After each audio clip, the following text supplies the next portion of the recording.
오늘 말씀은 끝까지 견디는 자라는 제목으로 함께 말씀을 나누도록 하겠습니다.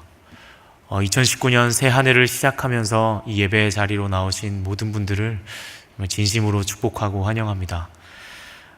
2019년은 여기 계신 모든 분들이 말씀으로 삶의 한 자락 한 자락이 삶의 또 하나님의 은혜로 함께 하시길 축복합니다. 오늘은 마태복음 매일성경 본문에 따라서 마태복음 10장 16절부터 23절 말씀을 함께 나누고자 하는데요. 마태복음 10장 말씀은 예수님께서 제자들을 선교지로 보내며 또한 그곳에 있을 일들과 그곳에서 주의해야 될 것들을 알려주는 예수님의 말씀입니다. 예수님께서 제자들을 보내시면서 이렇게 말씀을 하십니다. 이스라엘의 잃은 양들을 찾으라. 그리고 그곳에서 천국이 가까웠음을 선포하여라. 그리고 그곳에서 병든 자들, 나병한 자들을 치유하고 깨끗이 하거라 라고 제자들을 보내며 이렇게 말씀하고 계십니다. 그럼 우리가 쉽게 추측하건대 제자들이 그 사역의 현장에 나아가서 복음을 전하며 병든 자를 고치고 나병한 자를 깨끗이 하였다면 많은 무리들이 그 제자들에게로 몰려들었을 것입니다. 그럼 그 무리들 뿐만이 아니라 그들의 말을 책잡고자 그리고 그들을 해하고자 하는 이들도 그들에게 다가왔을 터인데 그들을 분명 예수님께서는 경고하시면서 오늘 16절 말씀에 이렇게 이야기하고 있습니다. 무엇이라고 이야기하고 있냐면 내가 너희를 보내는 것, 곧 제자들을 보내면서 내가 너희를 보내는 것이 무엇과 같다라고 이야기하냐면 이리들 가운데, 늑대들 가운데 양을 보내는 것과 같다라고 이야기합니다. 그러면서 동시에 그 제자들에게 이야기하는 것은 그러므로 너희들은 뱀과 같이 지혜롭고 비둘기같이 순결하라 라고 이렇게 이야기하고 있습니다. 그러면 뱀과 같이 지혜롭고 비둘기같이 순결하라고 하는 그 첫 번째 행동 양식은 무엇이냐면 바로 그 다음 절에 17절 말씀에 이렇게 이야기하고 있습니다. 사람들을 삼가라 라고 이야기하고 있습니다. 삼가라 라는 단어는 달리 말하면 조심하라 라는 단어인데요. 이 단어가 마태복음에 총 5번이 나오는데 그 중에 3번이 사두개인들과 바리새인들, 서기관들, 종교 지도자들을 조심할 것을, 그들의 겉으로 드러나 보이는 행실은 하나님을 사랑하고 하나님을 온전히 섬기는 듯 보이지만 그들의 속내는 마치 양의 탈을 쓴 이리와 같다라고 표현을 하는데 오늘 마태복음 7장 15절 말씀을 함께 읽어봤으면 좋겠습니다. 함께 읽어보겠습니다. 시작. 거짓 선지자들을 삼가라. 양의 옷을 입고 너에게 나오나 속에는 노략질하는 일이라. 여기서 사람들을 조심하라. 그 사람들은 다른 사람들이 아니라 양의 탈을 쓴 이리와 같은 그 거짓 선지자들, 그 당시의 종교 지도자들을 이야기하고 있습니다. 그럼 거짓 선지자가 도대체 누구입니까? 구약 시대에는 그들이 어떻게 했죠? 하나님을 떠나서 하나님에게로 얼굴을 돌려 그들 마음대로 살아가는 이스라엘 사람들에게 분명히 선지자들은 이렇게 외쳐야 했어요. 너희들은 회개해라. 하나님을 보아라. 하나님께로 너희의 얼굴을 돌려라 라고 이야기하라고 하나님은 분명히 이야기했지만 이 거짓 선지자들은 어떻게 이야기하냐면 평안하다. 괜찮다. 하나님이 돌보실 것이다. 그러니 마음 놓고 지내라. 하나님의 말씀, 하나님의 긴박한 회개의 메시지를 전하지 않은 채 그들은 평안하다라고 외쳤죠. 신약시대에는 어땠죠? 그들의 종교 지도자들은 그들 눈앞에 메시아이신 예수님이 살아서 움직이고 계셨어요. 살아서 함께 하셨어요. 하지만 그들은 그 메시아, 자신의 제약을 꼭 집어서 이야기하는 그 메시아 예수 그리스도를 하나님으로 인정하지 않고 그저 미치광이로 치부해 버렸죠. 결국 그러할 때 그들은 그들의 삶의 자세, 그들의 모습은 그들이 하나님을 찾지 않았고 예수님을 찾지 않으므로 그들의 삶을 살아갔던 것입니다. 바로 그들의 모습이 양의 탈을 쓴 이리와 같다라고 이야기하는 것이죠. 그럼 좀 더 구체적으로 우리가 함께 살펴보고 싶은 것은 뱀과 같이 지혜롭고 그리고 비둘기같이 순결하다는 것이 도대체 무엇인지 좀 더 자세히 살펴보고자 하는데요. 여기서 뱀과 같이 지혜롭다는 말은 그 당시 중동 그 지역에 속담으로 내려오던 이야기였습니다.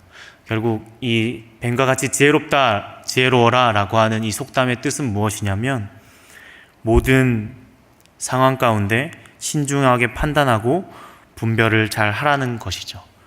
결국 지혜라는 것이 무엇이냐면 우리의 삶을 살아내는, 삶을 살아가는 방식이거든요. 어떻게 우리가 행복하게 살 수 있을지, 어떻게 우리가 기쁘게 살아갈 수 있을지, 그리고 우리가 어떻게 생명을 누리면서 살아갈 수 있을지를 살아가는 그 방식이 지혜롭다, 지혜로운 것이다 라고 지혜라고 우리가 명명을 하는데, 세상 사람들의 지혜는 그 방향성은 어떠하죠? 세상 사람들의 지혜는 어떠하냐면 다른 이들을 짓밟아야 그들이 살 수 있다라고 이야기합니다. 내가 좀 더 힘을 가져야 행복할 수 있다라고 이야기합니다. 다른 사람보다 많이 가져야 내가 기쁘게 살아갈 수 있다라고 이야기합니다. 그리고 스스로 결정하고 스스로 판단하고 스스로 주체적으로 모든 것을 해결해 나가야 진짜 그 안에 기쁨과 행복이 있다라고 이야기를 합니다. 그런데 성경에서는 분명히 그 끝을 뭐라고 이야기하냐면 허무함과 죽음, 끝으로 사망으로 끝나는 허무한 인생일 뿐이다 라고 이야기를 하고 있죠. 결국 뱀과 같이 지혜로운 것으로 끝이 나면 마치 창세기 3장에 나오는 그 간교한 뱀의 모습처럼 그 끝은 사망으로 끝날 수밖에 없는 것이죠. 결국 그러하기에 뱀과 같이 지혜롭고 그 다음에 무엇이 중요하냐면 비둘기같이 순결하라 라는 것이 이 두 가지가 너무나도 중요한 조합입니다. 왜냐하면 비둘기같이 순결하라고 하는 것은 무엇이냐면 순결한 여인이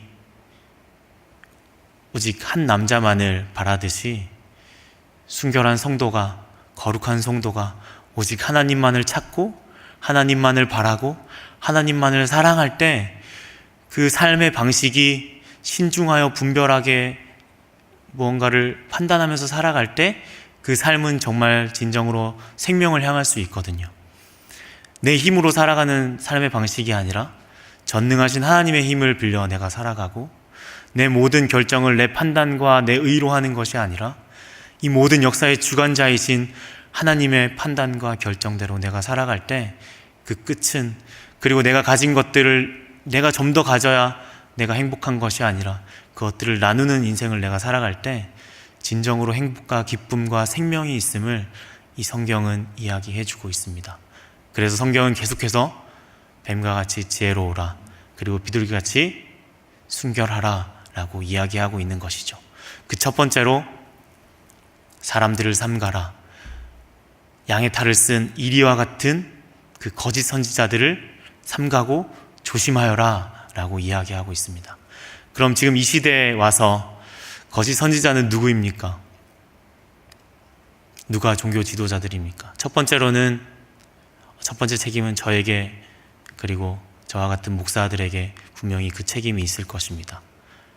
그렇다고 해서 나는 책임 없네, 나는 괜찮네, 나는 그 거짓 선지자의 위치에서 잠시 거리를 둘 수도 있을 것 같습니다. 하지만 우리의 삶을 살다 보면 나의 결정과 판단에 얼마나 많은 수많은 양의 탈을 쓴 이리와 같은 결정과 생각들과 나의 판단들이 여러분들의 생각 가운데 일어나고 유혹하고 날 넘어뜨리게 하는지 모르겠습니다. 여러분, 그 생각들과 그 판단들과 그리고 그 양의 탈을 쓴 이리와 같은 그 거짓 선지자와 같은 여러분들의 생각을 비둘기 같은 순결함으로, 뱀과 같은 지혜로움으로 무찔러내시길 간절히 바랍니다. 이 제자들은 사람들을 분명히 삼갔던 것 같아요. 그 거짓 선지자들과 양의 탈을 쓴 이리와 같은 그 종교 지도자들을 떠났던 것 같습니다. 하지만 그렇게 떠났을 때 승리가 있었나요? 사실은 그렇지 않고요. 그 다음 절 말씀에 보면 채찍이 있었다라고 이야기합니다. 그리고 총독과 왕 앞에 나와왔을 때 온갖 모욕과 조롱을 당했다고 이렇게 이야기하고 있습니다. 그런데 참으로 아이러니하게도 그 현장 가운데 모욕과 치욕과 그 양의 탈을 쓴 이리와 같은 거짓 선지자들을 물리치면서 온전히 내가 비둘기같이 순결함으로 뱀과 같은 지혜로움으로 살아왔을 때, 그럼에도 불구하고 내가 세상 속에서, 때론 교회 속에서, 내가 가정 속에서 뭔가 치욕과 모욕을 당할 때 그 자리에 누가 보냈냐고 이야기를 하냐면 바로 주 예수 그리스도로 말미암아 그 제자들이 그 자리에 있을 것이라고, 그리고 우리가 있을 것이라고 성경은 이야기하고 있습니다. 그런데 그 자리에서 아무것도 하지 않는 것이 아니라 그 자리에서 무엇을 하고 있냐면 바로 주 예수 그리스도를 증언하게 될 것이다. 증거하게 될 것이다. 너무나도 무능력하여서, 너무나도 비참하여서 조롱과 핍박과 아무것도 할 수 없는 환경 가운데 있지만, 그럼에도 불구하고 그 자리에 있음으로 인하여서 주 예수 그리스도를 증거하게 될 것이다. 주 예수 그리스도를 너희의 몸과 너희의 행실로 선포하게 될 것이다 라고 이야기를 하고 있습니다. 그런데 그것이 너희 홀로 내버려 두는 것이 아니라 아버지 성령 하나님께서 함께 하셔서 그의 입술 가운데 하나님의 말씀을 담아주실 것이고, 친히 할 말을 담아주실 것이고, 홀로 내버려 두시지 아니하시고 성령 하나님께서 끝까지 함께 하신다. 그러하니 너희의 뱀과 같은 지혜와 비둘기같이 순결함으로 사람들을 첫 번째로 삼갔다면 두 번째로는 온전히 성령 하나님만을 의지하길 바란다 라고 이야기하고 있습니다. 사도행전 4장 말씀을 살펴보면 거기에 베드로와 요한이 나옵니다. 근데 베드로와 요한이 온갖 핍박과 박해와 그리고 사람들 앞에, 공회 앞에 서게 되는데, 베드로는 그 현장에서 담대하게 그 총독들과 그 왕, 그리고 백성들 앞에 복음을 전하는 모습을 볼 수 있습니다. 그가 어떻게 담대하게 복음을 전할 수 있었을까요? 그 이유는 사도행전 4장 말씀에 분명히 이야기하기를 그에게 성령이 충만하였다 라고 이야기합니다. 성령이 충만할 때 그 어떤 역경과 고난과 힘듦 가운데에서도 염려하지 않을 수 있고 그 복음을 담대히 전할 수 있는 것입니다.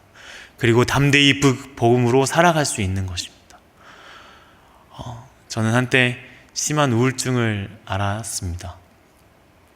그래서 예수 그리스도를 믿고 나서도 계속해서 좌절과 절망 가운데 빠질 수밖에 없는 것이에요. 나는 안 되는 놈인가 보다. 나는 예수 그리스도를 믿어도 나는 두려워할 수밖에 없는 존재인가 보다. 그래서 항상 저의 설교들이 분위기가 어떠하냐면 참 어둡습니다. 매일 뭐 하면 안 된다, 뭐 하면 안 된다. 그러니 온전히 예수 그리스도만 붙들어라. 물론 맞는 이야기였지만 항상 패배주의에 젖어서 아무것도 할 수 없노라고 스스로 그 우울함 가운데, 그 패배감 가운데 저를 가두는 저의 모습을 보아왔습니다. 그런데 문득 다시금 생각되는 게 무엇이냐면, 성령 하나님이 함께 하실 때 바울도 그러했고 베드로도 그러했고 수많은 제자들과 수많은 성경에 나오는 인물들이 담대함으로 복음을 전하며 의로, 그 믿음으로 그리스도인으로서 살아가는 것을 보게 됩니다. 결국 그것이 무엇이냐면, 내 이전에 예수 그리스도를 믿지 않았을 때의 삶은 실패하고 망하는 인생이었지만 성령 하나님이 계실 때에는 그 어떤 것도 두려움 없이 모든 것들을 이겨낼 수 있다는 것을 이 성경은 말해주고 있습니다. 예수 그리스도가 그러했듯이 여러분들 한 사람 한 사람도 말씀문을 붙잡고 성령 하나님과 동행할 때 분명히 이 세상 가운데 승리할 수 있음을 이 성경은 이야기하고 있습니다. 더 이상 여러분들이 나는 약해, 나는 악해 라고 그 패배주의에 빠져있는 여러분들이 아니라 성령 하나님과 더불어 그 기쁨을 누리는 여러분들이 되길 축복합니다. 그런데 그럼에도 불구하고 이 세상 사람들에게는 그렇게 담대함으로 외칠 수 있고 살아갈 수 있을 것 같아요. 저도 그렇게 살아갈 수 있을 것 같습니다. 그런데 만약에 나의 가족이 나를 핍박한다면, 나의 가장 사랑하는 가족이 예수 그리스도를 믿지 말라고 한다면 그것은 참으로 쉽지 않은 이야기인 것 같아요. 저는 저희 가정은 제가 태어나기 전부터 예수님을 믿었기 때문에 태어나서도, 그리고 제가 살아오면서 이런 설이나 추석에 제사를 드리지 않았습니다. 그래서 주변 사람들이 참 제사 드리는 거 쉽지 않다, 참 힘들다, 그 시간 가운데 내가 어떻게 해야 될지 모르겠다 라고 말하는 분들에게 물론 위로를 하고 기도를 했지만, 또 한편으로는 그냥 제사 안 드리면 되는 거 아닌가, 그냥 그 자리 피하면 되는 거 아닌가 라고 속으로 생각을 했습니다. 그런데 그것이 참으로 짧은 생각이었더라고요. 왜냐하면 그냥 단지 제사의 문제가 아니라 그 제사는 예수님을 믿지 않은 자들에게 그들에게 삶의 평안을 가져다 주는, 그리고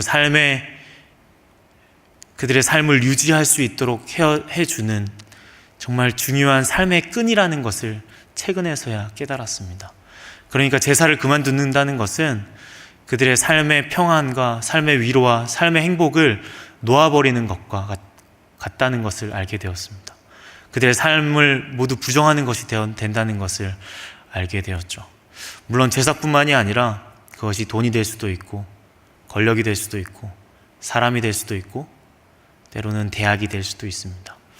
제가 이전에 학원 선교부라는 사역을 잠깐 한 3년여간 했던 적이 있는데요. 그 사역이 무슨 사역이냐면, 외부의 고등학교에 나아가서 주일날 예배를 드리지 못하는 기숙학교에 가서 함께 예배를 드리고 함께 은혜를 나누는 자리에 있는 사역입니다. 그런데 그 사역의 아이들과 함께 예배를 드리다 보면 무슨 일들이 벌어지냐면, 1년에 2번 수련회를 하게 되는데, 그 수련회에 함께 가자라고 이야기를 하면 그 아이들의 대답이 한결같이 엄마가 안 된대요, 아빠가 안 된대요, 그런 수련회 가고 싶으면 서울대 가고 나서, 좋은 대학 가고 나서 그 뒤에 해도 괜찮다 라고 이야기를 한다고 저에게 고민 상담을 하며, 난 너무 예수님이 좋아서 수련회 너무나도 가고 싶은데 가족들이 못 가게 하니 너무 힘들다고, 심지어 믿지 않는 가족도 아니었거든요. 그러면 그 아이는 심한 갈등을 일으키고 넘어지기도 합니다. 작게는 그러한 것이 있지만, 크게는 내가 예수님이 너무 좋아서 삶의 방식을 바꾸는 순간 가족에 핍박이 올 수도 있고, 믿지 않는 부모님들은, 믿지 않는 가족들은 이렇게도 이야기할 수 있죠. 보이지 않는 그 하나님 뭐할로 믿어서 밥이 나오냐, 쌀이 나오냐, 뭐가 나오냐, 이렇게 이야기할 수도 있을 것입니다. 그 가운데 신앙생활을 지켜나간다는 것은 정말 쉽지 않은 일일 것 같아요. 그러나 이 말씀 가운데 끄트머리쯤에 무엇이라고 이야기하고 있냐면, 끝까지 견디는 자, 그런 박해와 핍박과 어려움과 슬픔 가운데에서도 끝까지 견디는 자, 뱀과 같은 지혜와 비둘기같이 순결함으로, 때로는 핍박을 당하고 박해를 당하고 어려움이 있을지라도 성령 하나님과 함께할 때 끝까지 견디는 자, 그에게 무엇이 있다라고 이야기하냐면 그 끄트머리에 분명히 이야기하는 것은 구원이 있을 것이다. 생명이 있을 것이다. 다시금 죽음 가운데 있는 이들이 생명으로 향하는 그 구원이 있을 것이다 라고 이야기하고 있습니다. 바울은 우리의 그 끝까지 견디는 그 견딤 가운데 마지막에 구원이 없다면, 생명이 살아남이 없다면 이 자리에서 예배드리는 것, 찬양하는 것, 말씀을 나누고 기도하는 것 다 무의미하다, 다 헛되다 라고 이야기합니다. 하지만 그 끄트머리에 구원이 있기에, 소망이 있기에, 그리고 예수 그리스도가 다시 오신다는 그 약속이 있기에 우리는 끝까지 견딜 수 있다라고 바울은 이야기합니다. 또한 예수님은 그 소망이 있기에, 그리고 성령 하나님이 함께 하시기에 끝까지 견디길 바란다. 그러할 때 개인의 구원은 물론이거니와 가족의 구원, 교회의 구원, 민족의 구원이 있을 것이다 라고 분명히 선포하고 있습니다.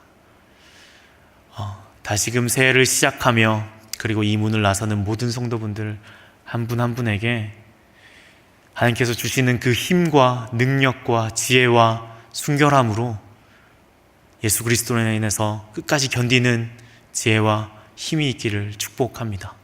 그러할 때 개인은 물론이거니와 가족과 이 교회와 이 민족의 구원을 여러분들의 눈으로 보고 손으로 만지는 귀한 역사 또한 있을 줄 믿습니다. 우리 함께 이 말씀을 놓고 기도하였으면 좋겠습니다. 하나님, 이 말씀 가운데 함께 나누었던 뱀과 같은 지혜와 그리고 비둘기 같은 순결함이 우리의 삶 가운데 있게 하여 주시옵소서. 그래하여서 그 이후에 영광과 사람들의 칭찬이 아니라 그 이후에 핍박과 고난이 있을 때 온전히 성령 하나님과 함께 할 수 있는 저희가 되게 하여 달라고, 그리고 끝까지 견디는 그 역사 가운데 그 끄트머리에는 하나님의 소망함이 있음을,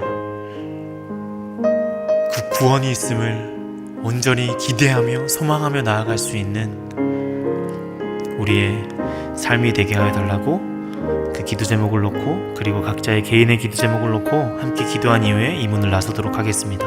함께 기도하겠습니다.